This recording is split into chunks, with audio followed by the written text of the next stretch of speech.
माई, मेहमान आए हैं थार से मिलने। माई धीरे से पीछे मुड़ती है और उन्हें देखने लगती है।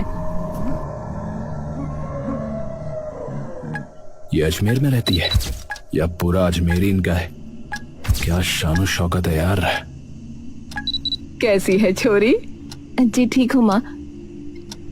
माई हल्का सा हंसती है और फिर रणबीर की तरफ देखती है। रणबीर ने आंखों पर कैमरा लगा रखा होता है। इसे नीचे भी कर ले छोरे, थोड़ी देर के लिए, कि तेरी शक्ल दिख जावे। रणबीर धीरे से प्रतिमा की ओर देखता है और फिर कैमरा नीचे कर लेता है। माई धीरे से रणबीर की ओर आती है। रणबीर की आंखों में अब हल्के हल्के डर की शिकन साफ आने लगती है। तेरी माँ और भाण कैसी है? जी जी ठीक है। माई वापस मुड़ जाती है। माई, वो आपका एक इंटरव्यू लेना था। क्या लेना था? आपका इंटरव्यू, मतलब आपसे कुछ सवाल करने थे। कैसे सवाल लाडो? वो आपने अभी पद्म भूषण जीता है ना, तो उसके लिए ही, ताकि दुनिया के सामने आपकी कहानी आए, सब लोग आपका हुनर, आपकी कला देख पाएं, सबको पता लगे कि क्यों आपको पुतलियों की रानी कहते हैं। माई प्रतिमा को देखकर मुस्कुराने लगती है। ठीक है लाडो, पूछ ले जो तुझे पूछना है। प्रतिमा रणवीर की ओर देखती है और मुस्कुराने लगती है। फटाफट लाइट्स और स्टैंड्स वगैरह सेट करो। पर शूट करेंगे कहाँ? अब माई, आप अपनी पुतलियां कहाँ रखती हो जो आपने अभी तक बनाई हैं? उसके लिए तो सबसे बड़े वाले कमरे में जाना पड़ेगा जहाँ माई की सारी पुतलियां हैं। चलो फिर।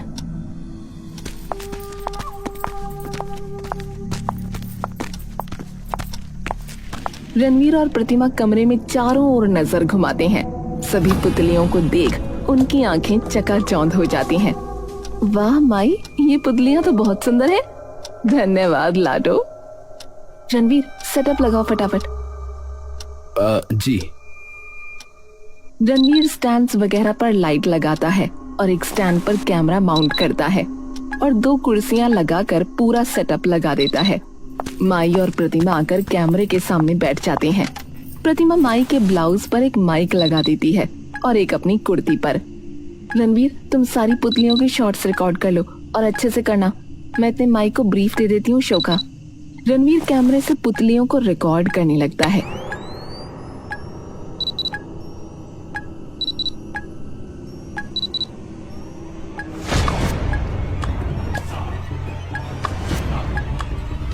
रणवीर एकदम से डर कर पीछे होता है। सभी उसको देखकर चौंक जाते हैं। क्या हुआ? ये पुतली, इसकी आँख है। के होया छोरे, के देख लिया उसकी आंखों में? रोती देख ली के? रणवीर माई की ओर चुपचाप देखने लगता है। ठीक हो? हाँ। रणवीर दोबारा रिकॉर्डिंग करने लगता है। प्रतिमा माई के पास बैठी उनसे बातें कर रही होती है। माई, मैं आपको फटाफट बता देती हूँ कि शो में आगे क्या होगा और फिर हम शुरू करते हैं, ठीक है? ठीक है लाडो। तो माई, मैं बस कुछ सवाल पूछूंगी आपसे, उसके बस आपको जवाब देने हैं। आपने ये सब कहाँ से सीखा, कैसे करती हो, क्यों लोग आपको पुतलियों की रानी बोलते हैं, बस ऐसा ही कुछ। माई थोड़ी देर के लिए उसकी तरफ देखती है। तेरे कुनबे में कौन कौन है? जी, तेरे खानदान में? अच्छा, मेरे मम्मी पापा और मैं हूँ बस। भले भले। सारा सेटअप हो जाता है। रणवीर, तुम रिकॉर्डिंग ऑन करो और हट जाना कैमरे के पीछे से, नहीं तो शैडो आएगी तुम्हारी फ्रेम में। जी मैम। रणवीर रिकॉर्डिंग ऑन करके निर्जला के बगल में खड़ा हो जाता है। निर्जला उसकी तरफ देखती है और वो निर्जला की तरफ देखकर मुस्कुराने लगता है। सबसे पहले तो अनहानी देवी उर्फ माई जी, आपका बहुत बहुत स्वागत है हमारे शो पर। धन्यवाद। सबसे पहला तो मेरा ये सवाल है आपसे कि इस कला में इतनी रुचि आपको कैसे आई कि आपने इतनी सुंदर पुतलियां बना दी? बचपन से ही शौक था। घर में सब मुझे उंगलियों पे नचाते थे, तो मेरा भी मन हुआ कि मैं भी ये करूंगी। पर घर पे तो मेरी किसी ने सुनी ना, तो मैंने पुतलियां नचानी शुरू कर दी। प्रतिमा हंसने लगती है। एक बात जो मैं देख पा रही हूँ इन पुतलियों के बारे में, जो मैंने कहीं नहीं देखी कि इनके जो पेट है वो पेट से है ये सब। प्रेग्नेंट पुतलियां? हाँ, ये तो कुछ नया है, पर ये आइडिया आपको कैसे आया?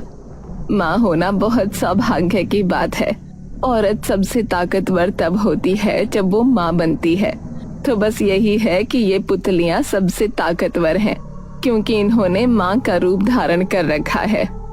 वाह, वैसे माई आपको कितना वक्त हो चुका है ये करते हुए? बचपन से ही पुतलियों का शौक चढ़ गया होगा, तो हो गए होंगे करीब 50-60 साल। रणवीर चुपचाप निर्जला को एकटक देख ही रहा होता है। निर्जला बार बार रणवीर को देखती है और फिर दूसरी ओर देखने लगती है। जी, आप भी? बात करनी है तो बाहर जाओ, आवाज आएगी नहीं तो माइक में। दोनों बाहर निकलते हैं। निर्जला जाने लगती है। रणवीर एकदम से उसके पीछे पीछे आने लगता है।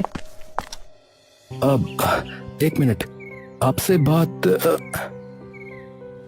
निर्जला थोड़ा सा झिझक कर पीछे हो जाती है। जी भाई जी। मेरा नाम रणवीर है वैसे, भाई तो नहीं। निर्जला अपनी नजरें शर्माकर नीची कर लेती है और मुस्कुराने लगती है। वैसे आपको भी पुतलियों का शौक है, मतलब बनाने का? जी, थोड़ा थोड़ा।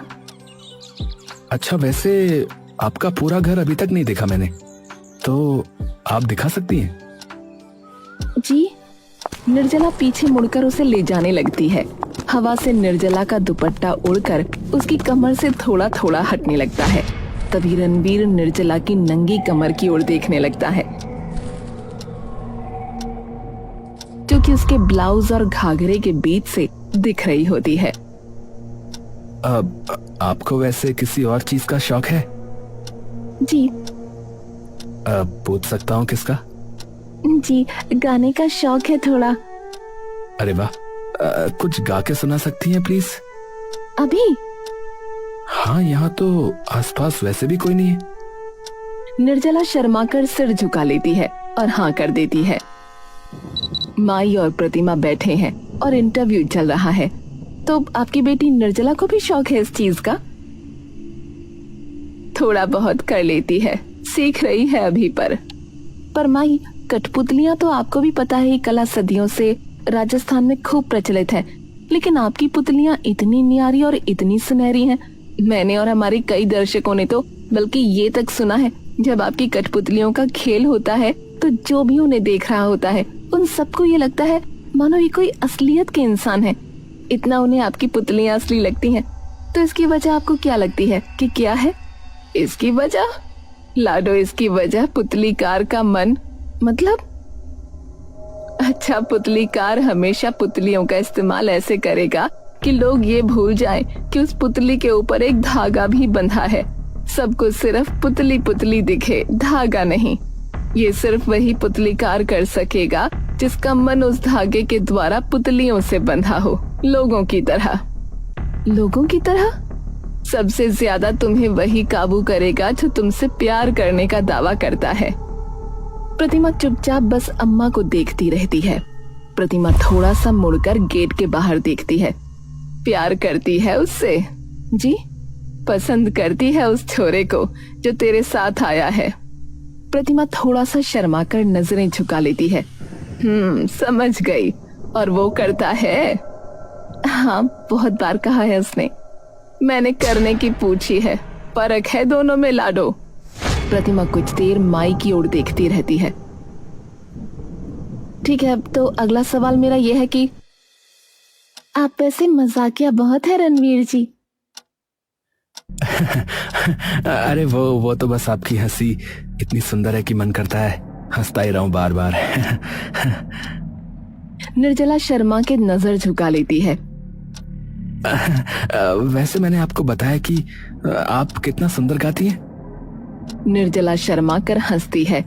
जी, 3 बार बता चुके हैं आप। रणवीर निर्जला के थोड़ा सा पास आ जाता है। निर्जला उसकी आंखों में देखने लगती है। रणवीर उसके हाथ पर अपना हाथ रख देता है। निर्जला भी उसका हाथ धीरे से अपने हाथों में लेती है। माई, वैसे आपके नाम का क्या मतलब है? अहलानी देवी? अहिल्या, राजस्थानी में इसे अहलानी कहते हैं। पर जैसा कि आपने कहा माई कि एक पुतलीकार का मन उसके धागे के द्वारा उसकी पुतली से जुड़ता है, तो आप भी बेमिसाल पुतलीकार हैं, हमें पता है। तो आपको किस तरीके से वो धागा आपकी पुतलियों से जोड़ता है? माई एक गहरी सांस लेती है। मेरे धागे ना लाडो मन परख लेवे, जैसे देवताओं का कल्प वृक्ष नहीं है जो किसी भी इंसान के मन को परख लेता था। जिसका मन साफ होता था उसे वरदान दे देता था, और जिसका नहीं था उसे कुछ भी नहीं। मेरे बनाए धागे कुछ ऐसे ही हैं, जिसके हाथ में है उसका मन परख लेवे। निर्जला और रणवीर एक दूसरे का हाथ पकड़े एक दूसरे की तरफ देख रहे होते हैं। मैं आपको एक चीज दिखाऊं? हाँ दिखाओ ना।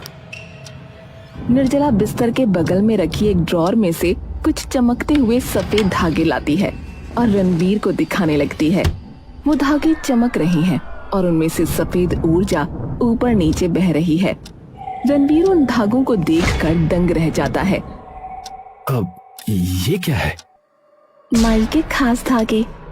खास मतलब इनसे पुतलियां नाचती हैं वो? अरे वे बहुत विशेष और रहस्यमय धागे हैं। कैसे धागे? इन धागों में किसी भी जीव को काबू करने की ताकत है। मतलब? रणवीर जी खड़े हो जाइए। रणवीर खड़ा हो जाता है। रणवीर जी मेरे पास कमरे से बाहर चले जाइए। रणवीर कमरे से बाहर जाने लगता है। ये क्या है? मैं अपने आप को चाहकर भी नहीं रोक पा रहा हूँ। ये क्या हो रहा है? वापस आ जाइए। रणवीर वापस आ जाता है। देखा? अरे ये तो जादू ही है। ये कहाँ से मिला? पता नहीं, पर माई और मेरे अलावा इसके बारे में किसी को नहीं पता, सिवाय अब आपके। रणवीर उन धागों की ओर झुककर देखने लगता है और फिर निर्जला की ओर देखता है। आपको चाहिए? हाँ। निर्जला उसमें से एक धागा निकालकर रणवीर को दे देती है। रणवीर उस धागे को अपनी मुट्ठी में बांध लेता है। निर्जला उठ जाओ। बहुत सी बार तो ऐसा भी हुआ है कि कोई पुतलीकार मेरी पुतलियों को बिल्कुल ही न नचा पाया, क्योंकि धागों ने उनका मन पढ़ लिया। अपनी ओढ़नी उतार दो। निर्जला बस चुपचाप अब उसे खड़े हुए देखती रहती है। जिसने पुतली नचा दी तो मतलब उसके मन में ना किसी बात का भय है, ना उसके मन में कोई अंधेरा, और जिसके मन में अंधेर वो पुतलीकार वहीं ढेर। रणवीर धीरे से अपनी मुट्ठी खोलकर देखता है। धागे की चमक और उसमें बहती ऊर्जा धीरे धीरे कम हो जाती है और उस पर लाल रंग चढ़ने लगता है। अरे ये क्या हो रहा है? रणवीर निर्जला की ओर देखता है। निर्जला के चेहरे पर मानो एकदम से उदासी छा जाती है। क्या हुआ? मुझे लगा आप अलग हैं। आपका बहुत बहुत धन्यवाद माई, हमसे बात करने के लिए। और एक चीज मैं आपसे मांग सकती हूँ? जो मन वो मांग लाडो। मैं क्या एक पुतली इनमें से खरीद सकती हूँ? मुझे बहुत ज्यादा सुंदर लगी है माई। लाडो तू चाहे सारी ले जा, तेरी ही है। तभी वहाँ निर्जला आ जाती है। माई मिल गया लाल धागा। माई एकदम से निर्जला की ओर देखती है। दोनों एक दूसरे को बड़ी गहरी और अजीब नजरों से देखते हैं। अरे निर्जला, रणवीर कहाँ गया? निर्जला प्रतिमा की ओर देखती है पर थोड़ी देर कुछ नहीं बोलती। क्या हुआ भाई साहब, कहाँ गया रणवीर? भाई साहब वो तो कह के निकले कि वापस जा रहे हैं। प्रतिमा एकदम से उठ खड़ी होती है। क्या? हाँ, ये कैसे हो सकता है? रुको मैं देख कर आती हूँ। प्रतिमा जल्दी से बाहर जाती है और रणवीर को जोर जोर से आवाज लगाने लगती है। रणवीर, रणवीर! निर्जला आती है और माई के हाथ में वो लाल धागे का एक बड़ा गुच्छा दे देती है। माई दूसरी वाली शेल्फ जहाँ अंधेरा है उसमें से एक पुतली निकालती है जिसका पेट बाहर नहीं है और उसमें वो धागा बांध देती है। के होया? ओढ़नी तारने की कही थी। तभी अचानक वो धागा उस पुतली के चारों ओर लिपटने लगता है और उसे पूरी तरह से बांध लेता है। धीरे धीरे पुतली बड़ी होने लगती है। माई धागा खोलती है तो उस पुतली का भी पेट बाहर आ गया होता है। कदे कदे कोंख से माँ इंसान ना दानव जन्म देती है, तो इसीलिए जरूरी हो जाता है उन्हें फिर से जन्म देना, ताकि अगली बार इंसान बन के पैदा हो, राक्षस ना।